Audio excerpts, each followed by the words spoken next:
तो जय हिंद दोस्तों। कैसे हो आप लोग? उम्मीद करता हूँ सब अच्छे ही होंगे। तो आज की जो कहानी का मुद्दा होने वाला है, मजबूरी का नाम महात्मा गांधी। ये वर्ड कहाँ से आया? तो आज खंगालने वाले हम उस इतिहास को। तो चलिए शुरू करते हैं बिना देरी की।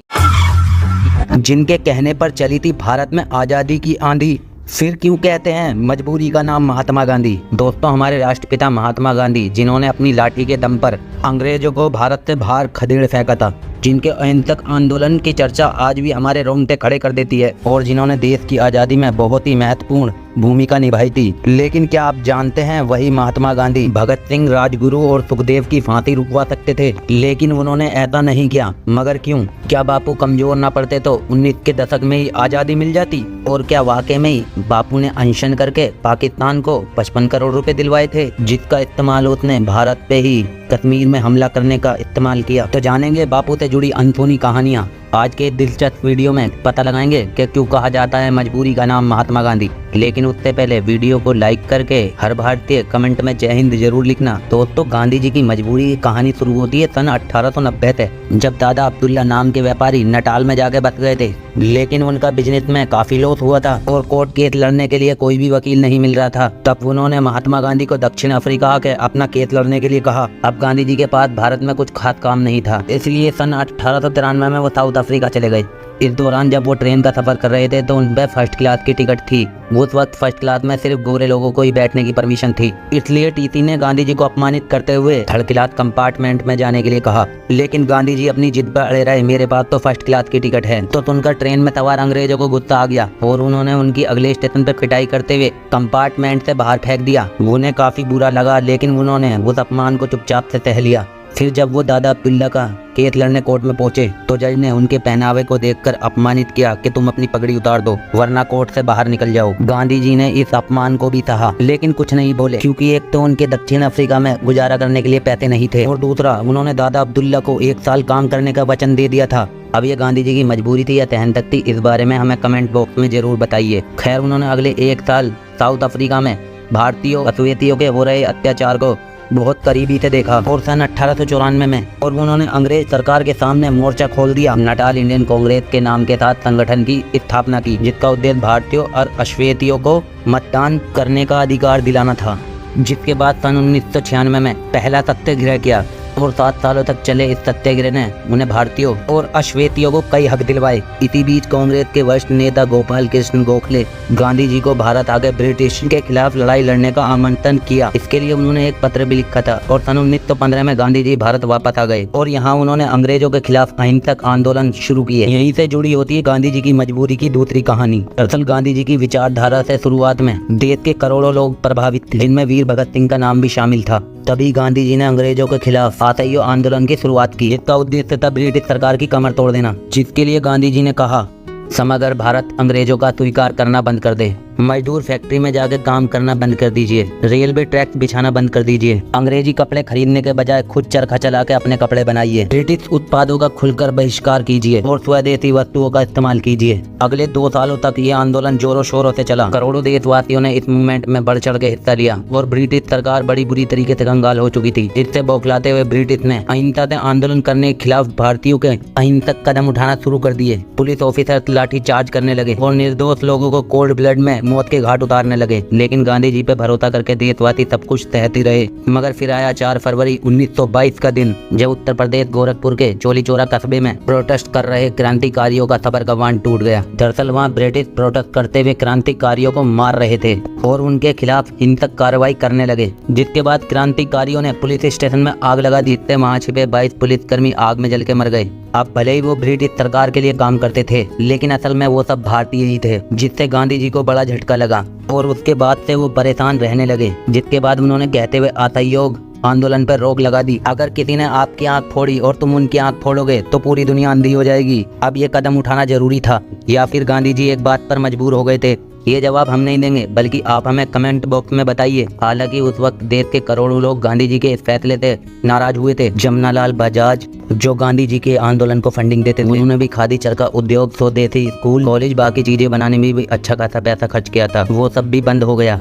जिससे उन्हें भी गहरा झटका लगा। और तो और वीर भगत सिंह भी असहयोग आंदोलन में जो बढ़ चढ़ के साथ दे रहे थे और उनका भी गांधी जी और अहिंसा से भरोसा उठ गया और उन्होंने आजादी की हिंसा से मार्ग चुनने का निर्णय लिया। और यहीं से शुरू होती है गांधी जी की मजबूरी की तीसरी कहानी, जिसे लेकर इतिहासकारों का ये कहना है कि गांधी जी भगत सिंह की फांसी रुकवा सकते थे, लेकिन उन्होंने ऐसा नहीं किया। दरअसल सन 1930 में अंग्रेजों ने नमक पर 2400% टैक्स लगा दिया, जिसके खिलाफ गांधी जी ने डांडी सत्याग्रह छेड़ दिया, जिसमें अहमदाबाद साबरमती आश्रम से डांडी यानी कि आज के नवसारी तक 78 साथियों के साथ उन्होंने पैदल यात्रा शुरू की। 387 किलोमीटर सहन तक गांधी जी के साथ हजारों लोग जुड़ने लगे और भीड़ इतनी बढ़ गई कि काबू करना नामुमकिन था। तंग आकर अंग्रेजों ने लाठीचार्ज करना और उन्हें पीटना शुरू कर दिया। गांधी जी ने भी मार खाई और उनके साथ हजारों लोगों ने भी मार खाई, लेकिन वो चलते रहे। जब गांधी जी का ये आंदोलन समग्र भारत, उसके डर से वायसराय लॉर्ड अरविंद ने गांधी जी के साथ 60,000 भारतीयों को गिरफ्तार करवा दिया। हालांकि वो गांधी जी को जेल में ज्यादा समय तक नहीं रख सकते थे,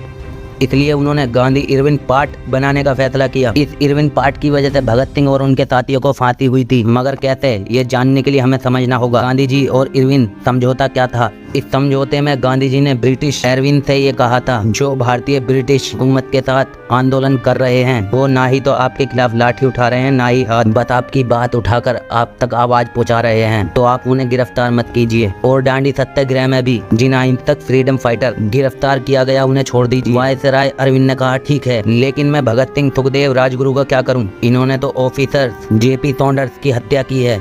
तो जब गांधी जी बोले आपको जो ठीक लगे वो कीजिए। गांधी जी के इस रूखे फैसले की बात जब कांग्रेस के सामने आई, तब सुभाष चंद्र बोस और अन्य लोगों ने भी गांधी जी और इरविन के फैसले का विरोध किया। वह मानते थे कि अंग्रेज सरकार भगत सिंह की फांसी की सजा माफ नहीं कर सकते थे, तो समझौता करने की कोई जरूरत नहीं थी। वहीं करोड़ों देशवासियों ने भगत सिंह के बिना समझौते को स्वीकार करने का, गांधी जी के समझौते का विरोध किया। तभी अपना पक्ष रखते हुए गांधी जी ने किताब स्वराज में लिखा, वे जितने तरीके से वायसराय को समझा सकता था, मेरे पास समझाने की जितनी शक्ति थी वो मैंने इस्तेमाल की। 23 तारीख की सुबह को मैंने एक वायसराय को एक अंग्रेजी पत्र लिखा, जिसमें मैंने अपनी पूरी आत्मा उड़ेल दी थी। हालांकि हम इतिहासकारों की माने तो 23 मार्च 1931 वायसराय को चिट्ठी लिखने का कोई फायदा नहीं था, क्योंकि तब तक तो बहुत देर हो चुकी थी और शायद गांधी जी ने ये चिट्ठी अपने बचाव में लिखी थी ताकि देशवासी उनका साथ दें। बल्कि असल में वायसराय इरविन ने समझौते के वक्त ये तक ऑफर दिया था कि आप भगत सिंह से ये कमिटमेंट लिख के देते हैं तो कि वो ऐसी हरकत दोबारा नहीं करेंगे तो मैं उन्हें छोड़ दूंगा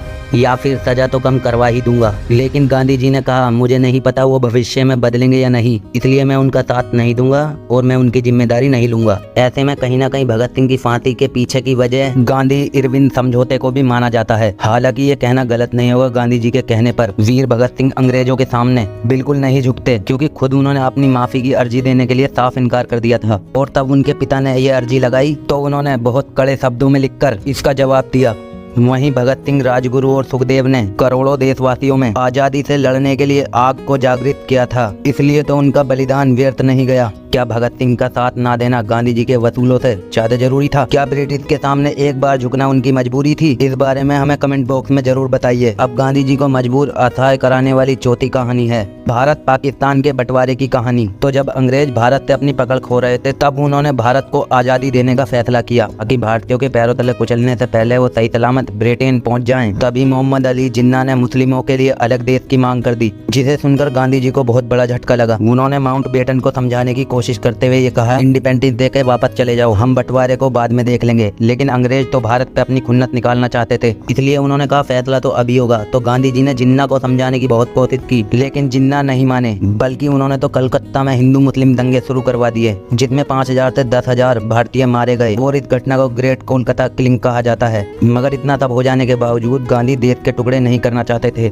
इसलिए उन्होंने जवाहरलाल नेहरू और सरदार पटेल से कहा बंटवारा मत होने दो, बल्कि हम जिन्ना को अखंड भारत का प्रधानमंत्री बना देते हैं। लेकिन नेहरू पटेल दोनों इसके खिलाफ थे, क्योंकि जिन्ना अगर प्रधानमंत्री बनते तो बाकी जातियों का वो जीना हराम कर देते। इसलिए पंडित नेहरू और सरदार पटेल को एक गुलामी से आजाद होकर दूसरी गुलामी में बिल्कुल मन नहीं था। तभी गांधी अपनी पार्टी के कांग्रेस नेताओं को मनाने के लिए कई बार अनशन पे बैठ गए थे, क्योंकि इस बार नेहरू जिद पे अड़े रहे और माउंटबेटन देश का बंटवारा करने में कामयाब हो गए। यहाँ गांधी जी की लीडरशिप कमजोर होती रही। खैर, इस बंटवारे को लेकर के ये बात कही जाती है कि भारत और पाकिस्तान के बीच जमीन का बंटवारा ही ही नहीं हुआ बल्कि संसाधनों का भी बंटवारा हुआ था। इसी वजह से बड़ा देश होने के कारण भारत पाकिस्तान को 75 करोड़ रुपए देगा। ये समझौता भारत पाकिस्तान की सरकारों के बीच हुआ था। भारत ने पाकिस्तान को 20 करोड़ की पहली किस्त भी दे दी थी, लेकिन पाकिस्तान ने तभी कश्मीर पर हमला कर दिया, इसलिए पाकिस्तान को दूसरी दी जाने वाली किस्त भारत सरकार ने रोक दी। लेकिन माउंटबेटन भारत पे पाकिस्तान को दूसरी किस्त देने के लिए दबाव डाल रहे थे, तभी गांधी जी ने पाकिस्तान को 55 करोड़ रुपए देने के लिए अनशन कर दिया। इसी वजह से भारत ने पाकिस्तान को पैसे दिए थे। हालांकि कुछ इतिहासकार कहते हैं कि गांधी जी उस वक्त सिर्फ